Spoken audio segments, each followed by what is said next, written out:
Senator Babet. Thank you, President.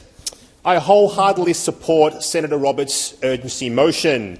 The Australian people, they are victims of our government's blind pursuit of net zero. Labor and the Greens are, quite frankly, climate catastrophe cookers.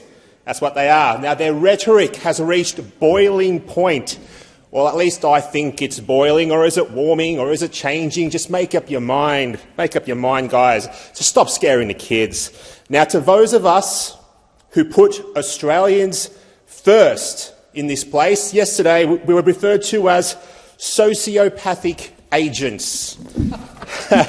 I would suggest— Senator Babet, may I remind you that remark was withdrawn. It is not appropriate to repeat it. Thank you, President.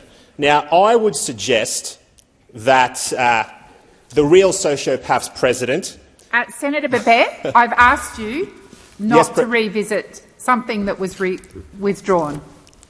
It's not a request, it's an order. Thank you. Thank you, President. Now, those who would weaponise climate fear, let's put it that way, those who would weaponise climate fear in order to appease their globalist and corporate interests are no friends of Australia, and I'll tell you why.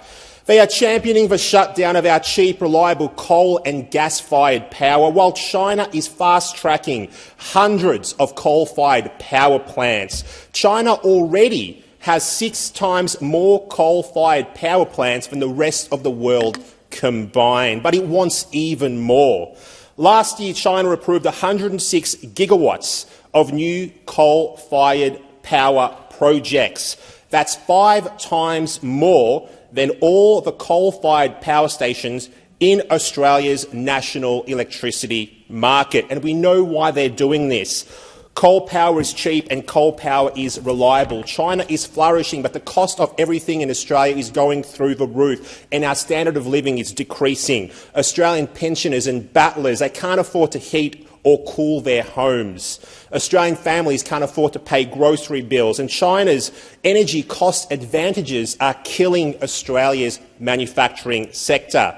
Now, the insanity of the climate cult will eventually bankrupt Australia.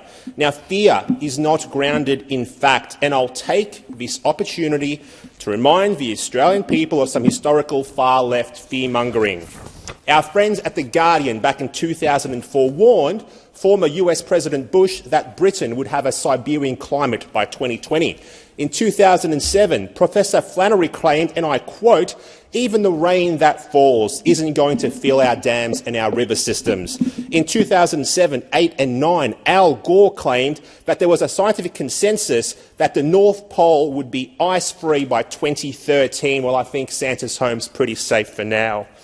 In 2018, Greta Thunberg tweeted, and I'll quote again, "A top climate change scientist is warning that climate change will wipe out all of humanity unless we stop using fossil fuels over the next 5 years." Well, it's 2023. I guess we'd better pray that we're all not wiped out in the next 4 months. Thanks, Greta.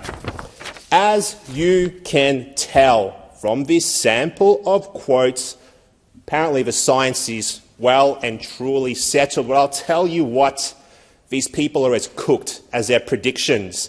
Our government is so obsessed with net zero that it is sacrificing our economy for policies that make net zero sense. And the only people who benefit from this, the only ones, are the globalists and, of course, the CCP. That's who benefits. Thank you. Thank you. The question is that the motion moved by Senator Roberts be agreed to. Those of that opinion say aye. Aye. Against say no. No. I think the no, I hadn't called it. Do you want to divide? Yes. The noes have it.